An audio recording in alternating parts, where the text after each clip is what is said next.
Well, good day, my friends. Here on another weekend to share some small portion of scripture so that we can grow in our understanding together. This time we have I guess you could say, a doozy of a section that these verses are very often misunderstood and wrongly applied. And that's largely because in-depth discussion and instructions of them really does not happen all that frequently. I can honestly say that I have not heard them discussed in detail in my 30 years as a Christian and the various different churches that I have served in, nor in the years before when mom made sure that we kids got took to church. It's just 5 little verses, but too often used to kind of promote that Christians should simply live the victim's life and allow the workers of iniquity to just take whatever advantages they feel and desire from us. Which sounds kind of silly that, say, a loving God would tell you something like, hey, in this particular case, it's okay to allow yourself or your family to be raped or murdered or kidnapped into the sex trade, something like that. And, so we should respond when a person does that by turning the other cheek. So we should go, oh man, that's my spouse you're taking there. Would you like my child as well? So there's got to be, in truth, there has got to be a balance where the truth actually lies. So let's first hear the scripture themselves from the book of Matthew chapter 5, verses 38 through 42. You have heard it said, this is Jesus speaking, you have heard it said, an eye for an eye and a tooth for a tooth. But I tell you not to resist an evil person, but whoever slaps you on your right cheek, turn to them the other also. If anyone wants to sue you and take away your tunic, let him have your cloak also. And whoever compels you to go 1 mile, go with them 2. Give to him who asks of you, and from him who wants to borrow from you, do not turn them away. Now let's state from the very start here, violence is not the way by which a Christian should live. That is not appropriate. That's not what we're supposed to, what humans are supposed to do. And it definitely should not be our first, our only, and our best option. We are called to live at peace with others to the best of our ability, as the scripture puts it, as much as it depends upon us. We act with honor towards others. That's Romans 12, 16 through 20. That's what ended up getting Peter in trouble when Jesus, rebuked him, and he was told by Jesus that infamous and often bandied about verse, he who lives by the sword will die by it. It wasn't that Jesus didn't know he already had the thing on his side. It wasn't that Jesus didn't know that he wasn't the only disciple who had a sword with him. But the fact was, he had options. He could have tried, notwithstanding that Jesus told them that what was going to happen, that he had to be arrested, he was going to be put on trial, he was going to be hung on the tree, that Peter went immediately to the violence option. That was his way to solve the problem. Nothing else. Just boom, straight to violence. We have to balance the thought from the only the viewing it from Christians should never stand up and fight concept that many take away from our main verses, with the fact that Jesus did say that there were going to be times of evil, that we're going to have the need of his people, the people who followed him, to sell their cloaks and buy themselves a sword. Well, so if 100% pacifism, why would you even buy a sword? But Jesus said that. So see, there's a reconciliation point between the verses. So He expected that there were going to be times and situations that we were going to have to defend ourselves, perhaps our families, or even stand up for those who were not able to protect themselves. And we don't overcome, which to overcome this requires a stand to be made, right? So you have to stand up for something. You don't just back down. We don't overcome the evil by responding with evil, by responding the way that the world would respond, but by instead doing what is good and right. And Scripture encourages us to do what? We put on the full armor of God, and it says so that when the day comes, we may be able to stand our ground. We were told by God to stand for what is right, to what is good, what is holy, to seek justice, to defend those who were oppressed, to take up the causes of the fatherless and the widowed. That's making a stand. That's just not allowing yourself or others to just be taken advantage of for the sake of, okay, whatever you want, I'll always give in. Obviously, a balance there.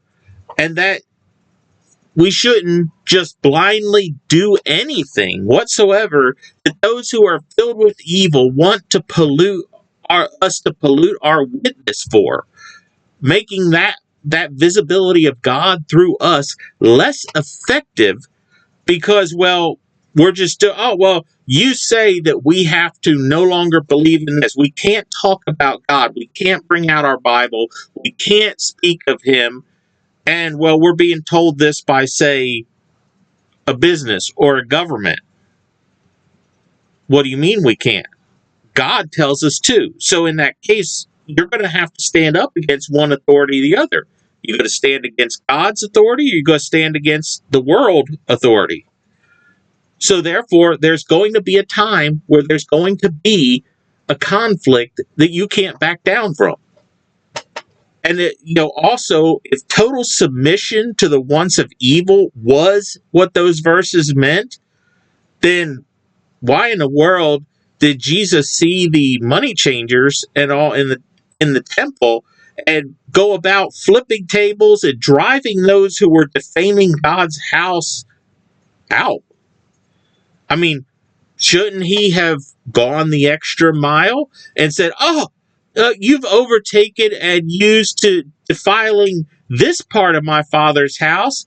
Would you like permission to defile the Holy of Holies as well? Turn the other cheek, give them that. So obviously that couldn't have been just 100% total submission, cannot be what it meant. There's a line drawn somewhere.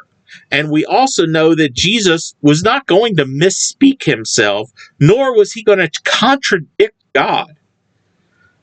He wasn't going to authorize behaviors that are contrary to what godly manners are supposed to be. So first off, when we dig into the meat of what was going on and the culture of the time, we can also see that we're not discussing acts that happened, say, with way out physical violence, such as a home invasion with the intent to murder or rape people in the house. We're not talking that kind of behavior. We're talking about social behavior. We're talking about things that happen in public. We're just, we're talking about the way that these slanders, these gossips, these, events that happen where people are just doing things that we want to be provoked. Our mind, our heart says, retaliate. And we're not supposed to. We have to respond with kindness or with peace towards whatever the situation is. As 1 Timothy 5:8 shows, that even when we are giving to others, be that a charity or, whatever kind of act, whatever the need is, we're still expected to provide for the family that God entrusted us with. And if we back away, we're like, they asked, so I had to give it to them. And we end up where we cannot provide for even our own family because of that and their needs, whether it's their, clothing, their care, their food to eat, their defense or protection. Guess what? It says we have denied our faith and are worse than the heathens. What is happening in those verses that we read in Matthew is personal slights. The bullying behaviors, the mistreatment, the despiteful attitudes, the actions of the world towards other people that are biased, hateful, selfish, evil, all that. The ones that they don't care. As long as they're number one, as long as their way's number one, as long as they come out on top, they don't care what happens to everybody else. Be first. That type of attitude. Jesus instructed us not to seek revenge upon others for what they're doing. After all, you got to think vengeance, a vengeful heart, the thoughts, the emotions that pile up in you if you let it ends up darkening and hardening our heart because of that hatred, that desire for revenge that begins to encompass everything. Like, how can I get them? And it overshadows the way that we should be living our life. A person who says, hey, I am a servant of God, they're not going to seek to harm others. Even if those other people's thought processes are evil, are dark, they're totally drenched in sin and the ways of the world, it doesn't matter. Our goal is not to inflict harm and ill will upon another. We're trying to promote the goodness of God, get them to get off of the sinking ship they're on and come to Him. So when someone does us dirty, we're human. How many of you have been done dirty? Honestly, I've been done dirty. And there is the little thoughts, that little whisper in your brain, the feelings in your heart, like, you know what? I should do something. I need to get that person back for this. I am tired of being treated like trash like this. I want to retaliate. That thought's in there. It's not sin till you give into it. If you tell it, no, go somewhere else, Satan, bug someone else, then nothing happened. But we have that urge that we want to fight fire with fire and get involved with conflict with those who are displaying behavior towards us that just shows that they are really immature. When we're encountering the people who are lying, who are slandering, who are treating us as inferior or worthless, half the time or more, they're really they're looking for a fight. They're looking to start something. They're looking, especially many times, to get us as Christians worked up to the point that we begin to behave unchristian-like so that it can be reported to all. Heck, we live in a generation now, everybody's got just about has a phone that can record, and before you even get back to your house after an incident, it might have gone viral. So we don't, they could want to report it of how pitiful. Look at these Christians and how they're behaving. Ha ha ha ha. They are all those negative things that everybody says about them. It's true because look, I once saw an article though on what we've been talking about with Matthew. It was in a Christian journal where I first saw it. I've actually seen some posts pop up on some Christian sites now and again here in recent days.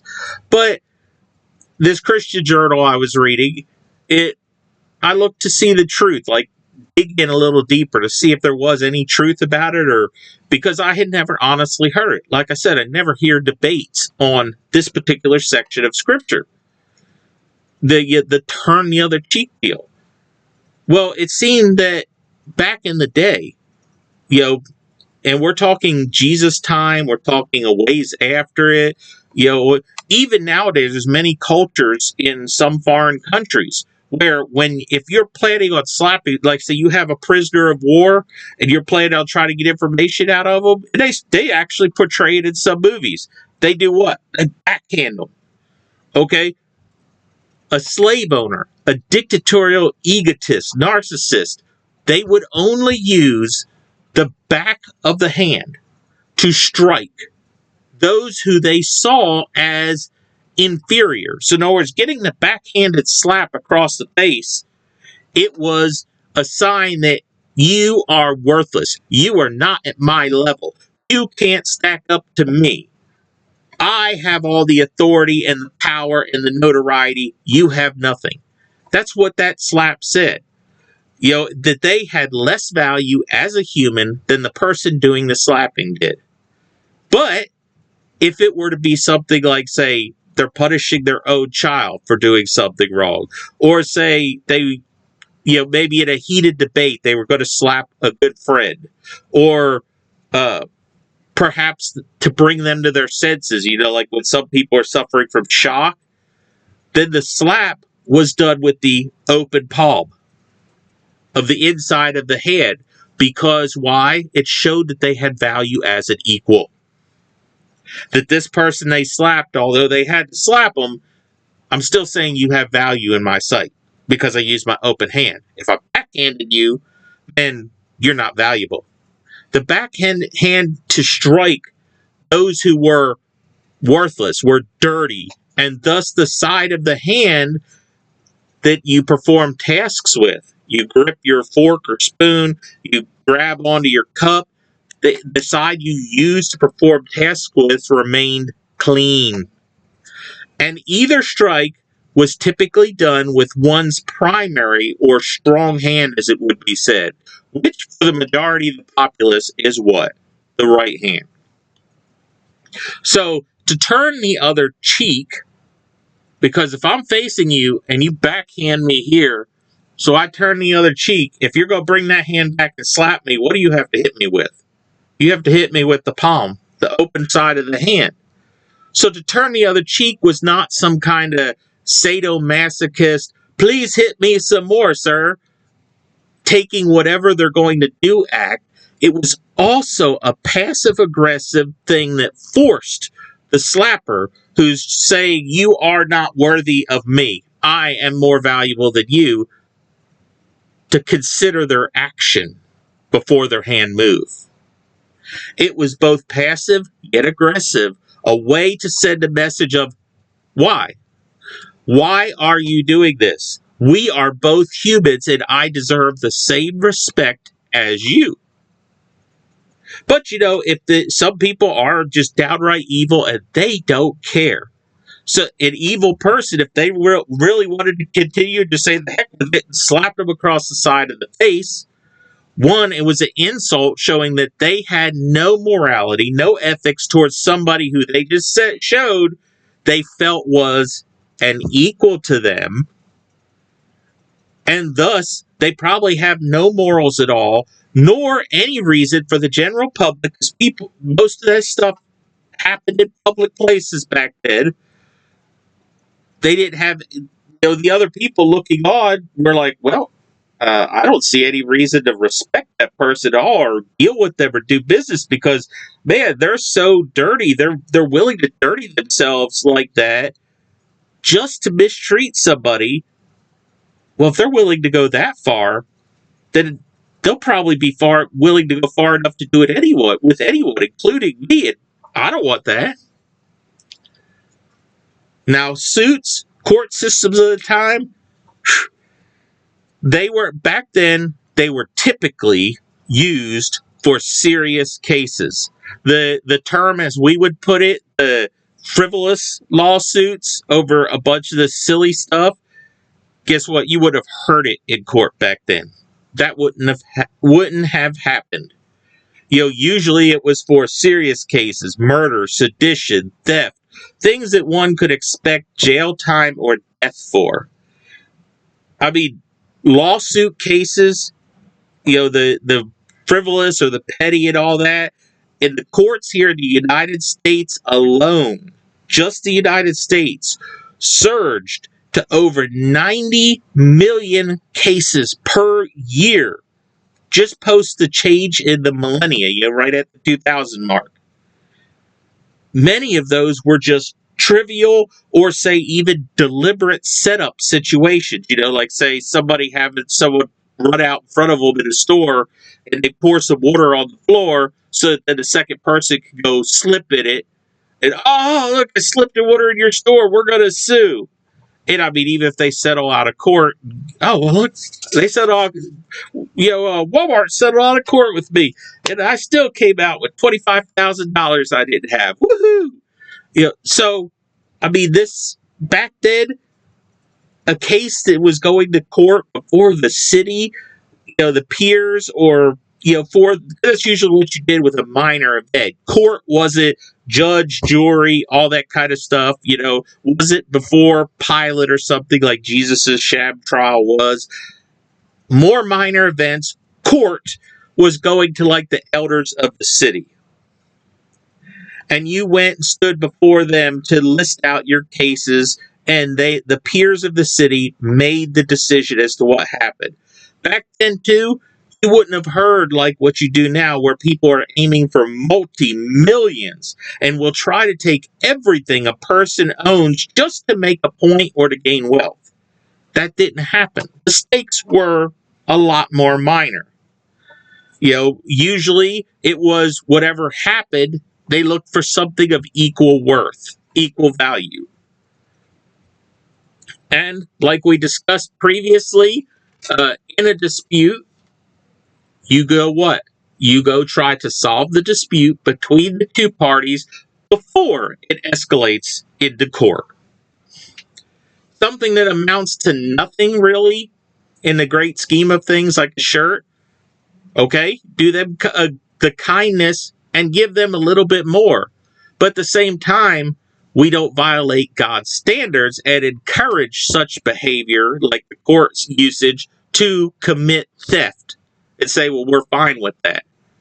Back then, there was also going to be not just the city elders, say, but witnesses that not only saw what the person was demanding, what the case was over, but also that the defendant responded with an extra kindness, showing whose heart was in whose place. And there was all these witnesses that saw it. We Christians still, no matter what, we stand firm on what is right. And we don't in any way compromise the righteousness before God just because someone who's evil would like us to compromise that. Some of you probably know of the Colorado bakery fiasco that was in court just not but a few years back. It's a great example of it. It was a Christian-owned and operated bakery, but it was not the only bakery in that general area. But it was one that, because of the owners and the operators' faith, open faith, was known that the odds are this bakery is not going to agree to support ungodliness. Why then would you deliberately choose to go to that one? Because it had a potential to start trouble, which could be used to try to play the victim after the incident starts. Not only with the potential to destroy a number of people's livelihoods, but getting enriched and attention in the process. The bakery owners did not back down, though, on their faith in God. And guess what? Once the facts started emerging in court, because the media had already was broadcasting a biased slant against God's people on the event, it was found out, though they did stand firm and refused to compromise with the evil by supporting something that was not good before the Lord, they did still gift the ones who started the issue with some minor baked goods as an apology for the fact they spent their time there, as well as giving them the names, contacts for several nearby bakeries that would have gladly made what they wanted without question, so long as the company got paid. So they did actually try to help them. The bakery went the extra mile. It gave above and beyond what was expected to be given. They did give something that was totally not expected. And indeed, we're doing what? Giving help to those who needed it. It just wasn't what? It wasn't the help that those who were asking wanted. It did not fit their definition of what they wanted. And that's typically where the big part of the misunderstanding of these verses come from. The false, modernistic, progressive, whatever you want to call it, church belief that Jesus never said anything pointed that might hurt somebody's feelings, never told anybody off, never got upset, and was nothing but an all-affirming love person. No matter what those things were, I just love it anyway. Even if it meant not standing for what God says is right. And, Jesus never backed down on doing what's right before his Father. Now, I've dealt personally with it. I've been there in churches when it's happened. We're in kind of financial trouble. Is there any way you could spare us $100 for groceries? The time I'm referring to, the pastor told them, okay, hey, just sit with the service and we'll have a deacon go with you afterwards and with the church debit card and get the groceries that you need. That's what they asked for, groceries. And they got mad. They cursed the church right there in the foyer, cursed the church, cursed God, and said, oh, you call yourselves Christians, but you don't want to help us. F all of y'all. And y'all, I'm sure you know what the F is. And then they stormed out of the foyer. They weren't turned away. The church didn't turn them away. The help was going to be given. I know how how the church benevolent fund account functioned. They had like 3 cards. Only the pastor, like 2 of the deacons, had access to the cards, and one of them would go with the person and get them what they needed. But that wasn't what they were demanding. They were wanting the $100 handed over in cash, and because we didn't, therefore we just were not living as Jesus would, and we're not examples of Christianity. I'd cite for you John, the 9th chapter of John, where Jesus and his disciples were in Assyria, which, as we would put it, was a suburb of Jerusalem, and they came by a beggar who was blind. Like all beggars, he's sitting there asking for help. They sat there, they'd expect gifts of either coin or food. And did Jesus give this man either thing that he's asking for? No, he didn't. But did he turn the man away? No, he didn't do that either. He made clay out of the dirt and with his own spit to anoint the beggar's eyes, and afterwards go wash in the pool of Siloam, and the dude received his sight back. Now, could you imagine how it would have gone? And I know this isn't recorded, but people, when they're around watching, say, oh, man, what's he going to do? How's he going to handle this situation? Man, by then everybody knew who Jesus was. I mean, word had spread far and wide of who he was. So let's see what he's going to do. Let's see how he's going to do it. And someone went, wait, you just made that mud with your spit in the dirt. You're going to put that on his eyes? And so the beggar, expecting like coins or food, goes, oh, no, that's not what I want. Don't touch me with that nasty spit mud. What would happen? Wouldn't there have been a big difference? He got way more than money. But it wasn't, he had to go along with what Jesus was giving him. It still was going to fulfill a need because he was going to be able to see again. But many people nowadays, it's what I want. If it's not the way I want it, and it's not happening the way I think it should, then it's just not right. And you people are evil because you're not doing it. In all honesty, there's all sorts of slights that we encounter as we go about our day. I mean, it could be from pitiful or unsafe drivers on the road that we're like, but try to quickly avoid getting hit or sideswiped or something like that by people on there, to impatient or rude people in the stores, whether it's customers or employees. And even those who just gossip about us or start trouble just because they're trying to get attention or just get a few kicks and laughs out of doing it. When others treat us disparagingly, instead of giving them the fight, which is what they desire, what they want, kill them with kindness. If people ask, speak only the truth. Do not try to doctor up events to win people to your side. Tell the truth, answer an accusation truthfully, honestly, and stop there. When we speak the truth, others will either accept it for what it is, the truth, or they will reject it because they enjoy the fishtails better. Either way, we tell the truth, we walk on. We have better things and more important things to do. And personally, I'll tell you, our lifestyle should proclaim to all what is true about us and the way we live and what is false. Jesus told us that as we are going about living our lives and being the ambassadors for God that we are supposed to be, that we're called to be, that there were going to be cities, there'd be people, there'd be areas, there'd be businesses that might persecute us. They take offense at who we are, the integrity that we stand for, and treat us poorly as a result. He didn't say retaliate if that happens. He said, hey, leave that problem. Back away from them.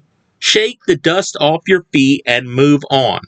Did not say anything about retaliating or being hateful or spiteful towards them. We be at peace with everyone and help others to the best of our abilities. There are always going to be haters. There's always going to be those who deliberately try to provoke situations to make, basically, it's not to make us look bad, it's to make God look bad. But guess what? We're called to reach them too. It might not be fun, might not be, one of those that, we want to go, oh yeah, sure, Lord, let me just jump in there. But we are still called to reach them. That is why in most situations, that our first response should be to turn the other cheek. If it is something that really in the great scheme of things, it amounts to absolutely nothing at all, ignore it. People say, just let it slide off you. Let it slide off you. Like water on a duck, let it go. That's the way you say it. Turn the other cheek. We ignore it. Okay? People are going to believe what they want to believe. They're going to, if somebody tells a tale on us, we turn the other cheek, guess what? There's a good possibility they might add to the rumor or start another. Why? Because they want to provoke the trouble. Don't give it to them. Do not give them the argument and the fight that they're wanting out of it. Even among Christians, fellow Christians, I can't believe the number of childish arguments that I see in public forums where non-believers can see us arguing over the interpretation of a verse, and neither side is listening at all to the other side. And a lot of times there is one that is distinctly wrong in the way it's interpreting it because it's been taken out of context, but that it's not wanted to be heard. If it's obvious that someone is not listening, when you've tried to tell the truth and they ain't listening, back off. Shake the dust off your feet. Look, they're being an idiot. They don't want to hear. They don't want to grow. Back off. Do not partake in the fight. Do not, start something as much as it depends on us. We live and promote peace as much as we can. We be at peace with everyone. We help them to our best of our ability. That's why in most situations we have to turn the other cheek. We try to show them that we are equals. That they should see that we are just as important as they are, and that we and they should be mature enough to treat each other as equals. It's truly unfortunate that we see the predictions of 2 Timothy 3 coming true before our eyes, and the levels of things like violence, hatred of righteousness, love of self, and love of sin has caused the natural love, the caring, the respect or honor from one human to another to grow cold. And you have those who will and don't mind forcing us into a position where our absolute last resort ends up having to be used to protect the life of ourselves or of those we cherish. The low-level childish antics that are basically just a slap at our face, a slap to what? Our dignity, our reputation, that damage really our pride more than anything else, then swallow that pride. They should be treated as the behavior of an immature child, because that's what that person is. No matter how old they are, that's what they are. It's not a cause to go to war about.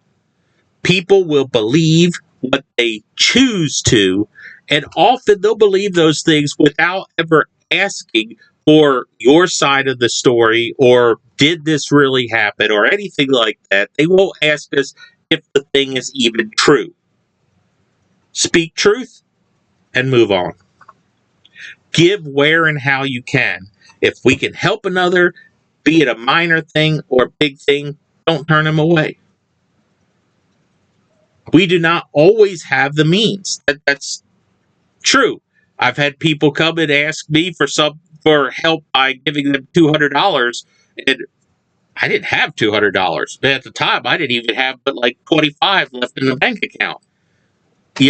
But they described it was for a problem with their plumbing. And hey, I've done most of the plumbing work on my house outside of what was originally there. So, hey, I can help you with that. I know how to do that. No, I'm just, okay. Well, we give how we can.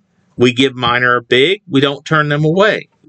If we don't have the means, and the world at large, hey, they don't always like to accept that. They assume that because we're Christians, if they demand something of us, we're just going to have to give it, whether we have it or not.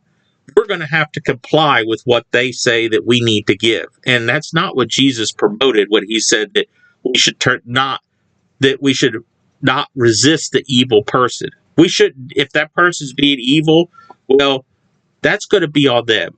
We should try to speak to them. We should try to help them understand. But in the end,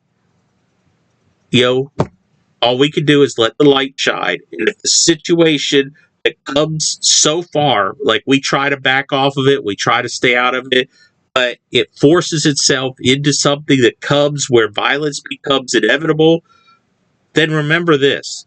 Jesus did get angry, and he ran the trash off out of the temple. But his anger was channeled for good reason only, and he didn't go to excess. He could have executed everybody in that temple. I mean, after all, their behavior, technically, by the Jewish laws, that would have been blasphemy to be doing it in the temple. But so he would have been justified to kill all of them, but he didn't. Even in his anger, he rightly defended what was true by God, and he did not go to excess. So, if there comes a time where we have no choice, we're forced into that position where we have to resort to our last resort, then ours should not be excessive either. We should be ready, if possible, to show mercy and grace in a situation, because that's what God did for us. Where you go, the choices you make in either, try to keep that in mind. Turning the other cheek does not mean giving in to doing evil, but it also means don't bother going to war with them in an argument that's not likely to end, or not likely to end well. People will have to make their own choice, and they're responsible. for those choices. So God bless y'all and have a wonderful rest of the weekend.